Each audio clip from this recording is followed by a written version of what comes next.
Well, hello! It's Bobi, aka Paginator, and we're here today to do Fairyloot unboxing and book haul.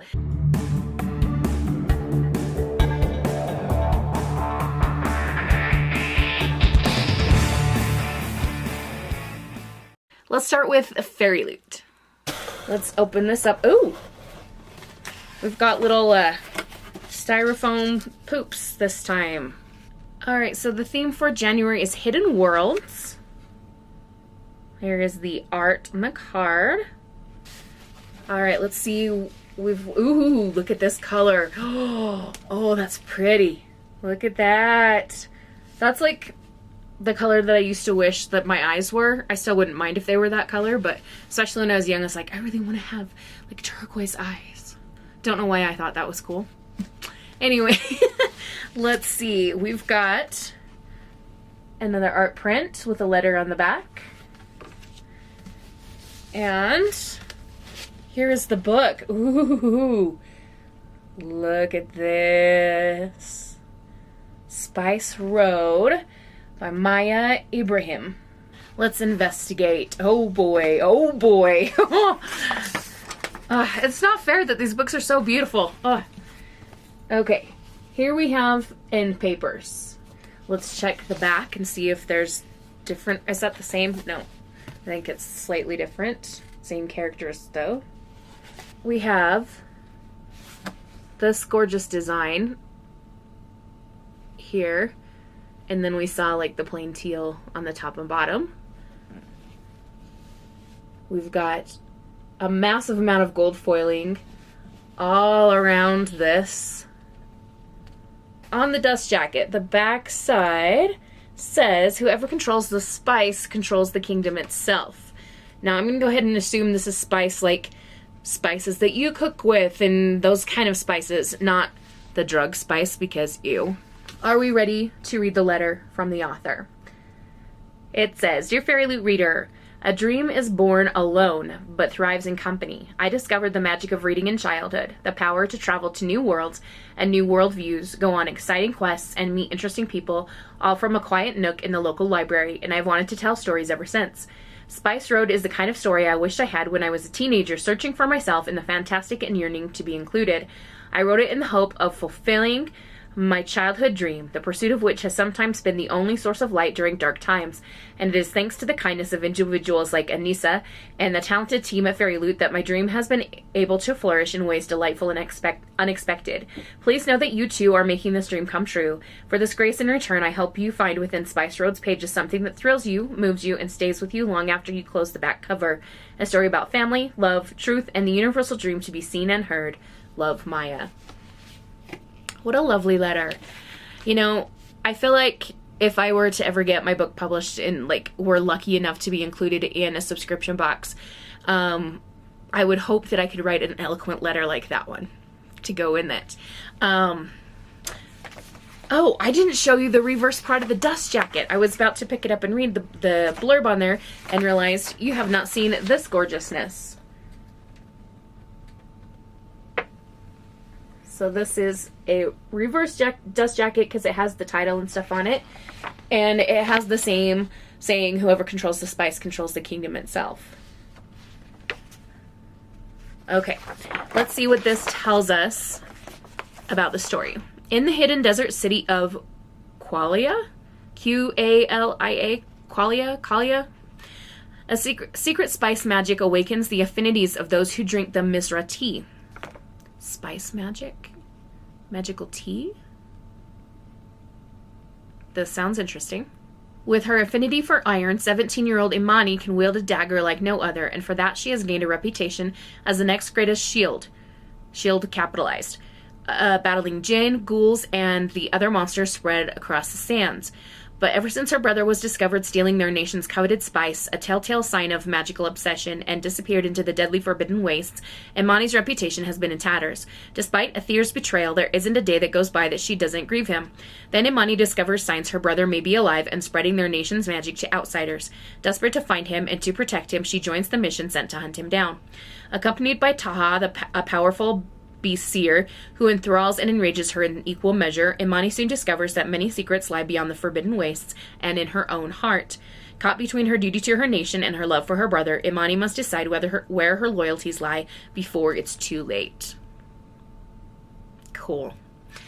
I really love reading stories set in like these Middle Eastern places. Something about it just always seems so magical and mysterious, like good adventure. Okay, so up next we've got a package from Barnes & Noble. They sent me an email saying this is your last chance to partake in the 50% off hardback sale. It was only for select titles, but I went through and browsed because no shelf control, and picked out a few titles, and they arrived today. So, let's cut this open. I'm cutting open the box with my sword letter opener. Oh, is the camera going to show you that? Yeah, it doesn't want to play nice today with the up close, but we'll take what we can get. Anyway, we're cutting the box open. Okay, let's just dive right into these books. We first have Soul of the Deep by Natasha Bowen. The tagline says, "One mermaid will rise." Now, this is a sequel to her book Skin of the Sea, which is another book about mermaids. Do I have a copy of it here, or is it at school?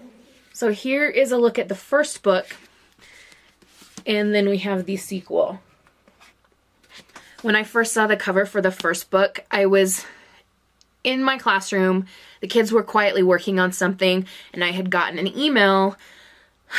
I want to say it was from NetGalley, maybe? It was from some publishing something.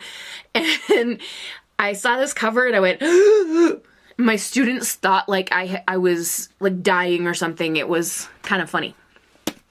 Anyway, I'll tell you a little bit about the first book. This is about Simi, who is a mami wata. That's a special kind of mermaid who escorts the souls of those who die at sea to the next world.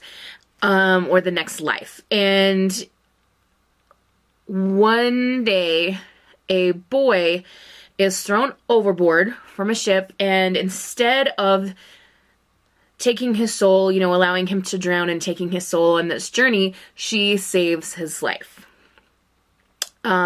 This is against like an ancient decree for all the Mamiwata, and so in order to make it right, she has to make amends. She's first got to return the boy that she rescued to his home, and then she's got to go on this journey to find the Supreme Creator who's in charge of all the Mamiwata and make amends with them. So it is a tale of her adventure. Now, in the second book that we just got today, it is still with Simi, and I don't know that I should tell you anything about the sequel because I don't want to spoil the first one for you. Yeah, that's probably what is the right thing to do. Our next book that we got from Barnes & Noble is The Ballad of Never After.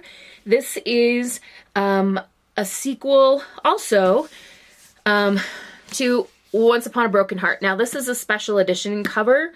Stephanie Garber is the author. She wrote the Caraval series, and this series is actually a spin-off from Caraval, particularly dealing with a mischievous character that if you've read Caraval, you probably know who it is. In the first book, we have Evangeline Fox, who has always believed in happily ever after until she learns that the love of her life is about to marry someone else, and she's devastated. So she is desperate to stop this wedding, and she makes a deal with the Prince of Hearts, who is a charismatic trickster kind of character. In exchange for his help, he asks for 3 kisses to be given at the time and place of his choosing. Don't worry, it's not going to be like a sexual assault situation, these kisses. Don't worry about that. That's not what it is. It's just, yeah, don't worry about that. So as she's learning more about this Prince of Hearts, this character that she made this deal with, she's getting into trouble and going on journeys, and all kinds of craziness happens. So in the second book, Evangeline, oh gosh, I can't even tell you anything about this one either. Something goes wrong in the first book with Jackson Evangeline, and she's dealing with it. And that's all I can say. Our next title is What We Harvest. This is by Anne Freistadt. This is not an author that I was familiar with. It was just something that stuck out to me as I was looking at the site and I read the synopsis. It sounded really interesting. So this one, I can read to you. Wren owes everything she has to her hometown, Hollow's End, a centuries-old picture-perfect slice of America. Tourists travel miles to marvel at its miracle crops, including the shimmering, iridescent wheat of Wren's family farm. At least they did until 5 months ago. That's when the Quicksilver blight first surfaced, poisoning the farms of Hollow's End one by one. It began by consuming the crops, thick silver sludge bleeding from the earth. Ew. Next were the animals. Infected livestock and wild creatures staggered off into the woods by day, only to return at night, their eyes fogged white, leering from the trees. Then the blight came for the neighbors. Wren is among the last locals standing, and the blight has finally come for her too. Now the only one she can turn to is her ex Derek, the last person she wants to call. They haven't spoken in months, but Wren and Derek still have one thing in common. Hollow's End means everything to them. But there's much they don't know about their hometown and its celebrated miracle crops, and they're about to discover that miracles aren't free. Their ancestors have an awful lot to pay for, and Wren and Derek are the only ones left to settle old debts. This one is another new-to-me author, Julian Winters, and the title of the book is Right Where I Left You. I'm usually not a super fan of books that have like this photographic look on the cover, but the story sounded interesting. This says, when it comes to love, sometimes you have to read between the panels. Meaning like comic panels, I think. Newly graduated, comic book obsessed Isaac Martin is gearing up for an epic summer. Teen Pride is right around the corner, and if all goes according to plan, he'll meet his comic writing heroes at this year's Legends Con. Most importantly, the next few months are about to spend every waking moment with his best friend Diego before heading to college without him in the fall. If he should also find his storybook love, well, that's just an added bonus. Enter Davy, an old high school crush whose charming smile and carefree personality leave Isaac practically starry-eyed in the meet-cute of the century. Unfortunately, the distraction also causes Isaac to miss out on convention badges. Ugh. Frustrating. Now Isaac has to break the news to Diego, but with their time growing shorter, Isaac can't figure out why Diego seems more annoyed about Davy being around than missing the convention. Really, you can't figure that out? How could Diego begrudge Isaac for wanting the kind of romance he only sees in movies, the kind that queer characters never get in his favorite comic books? But as Isaac will soon realize, when it comes to love, sometimes the reality turns out better than the fairy tale. That just sounded really sweet. That also reminds me, I've been listening to Aristotle and Dante dive into the waters of the world. Is that the right wording of that title? Anyway, the audiobook is narrated by Lin-Manuel Miranda, and it's really fun to listen to. He's done an amazing job, so highly recommend that audiobook if you need something to listen to. Our final book in this haul is Sea Sparrow by Kristen Cashore. This is part of the Graceling series. Oh my Lanta. Another series one that I can't really tell you about this individual part. It looks like some of the characters in this one listed in here are Hava and Bitterblue. When you read the Graceling series, we start with Graceling, and then Fire, the second one, kind of departs with some different characters, and then Bitterblue kind of comes back. So you definitely need to like keep track of the characters, I guess, is what I am saying as you read it. Why am I distracting myself? Oh, I'm looking for Graceling. I didn't even know what I was doing when I was looking over there. It's like, I know I need to look over there. Okay, so here is the first book, and I'll share with you some information about this. Katza is a Graceling, one of the rare people born with an extreme skill. As niece of the king, she lived a life of privilege until the day her ability to kill a man with her bare hands revealed itself during a royal banquet. Now she acts as her uncle's enforcer, traveling the kingdom and threatening those who dare oppose him. But everything changes when she meets Poe, a foreign prince graced with combat skills who is searching for the truth about his grandfather's disappearance. When Katza agrees to help him, she never expects to learn a new truth about her own grace or about a terrible secret that could destroy them all.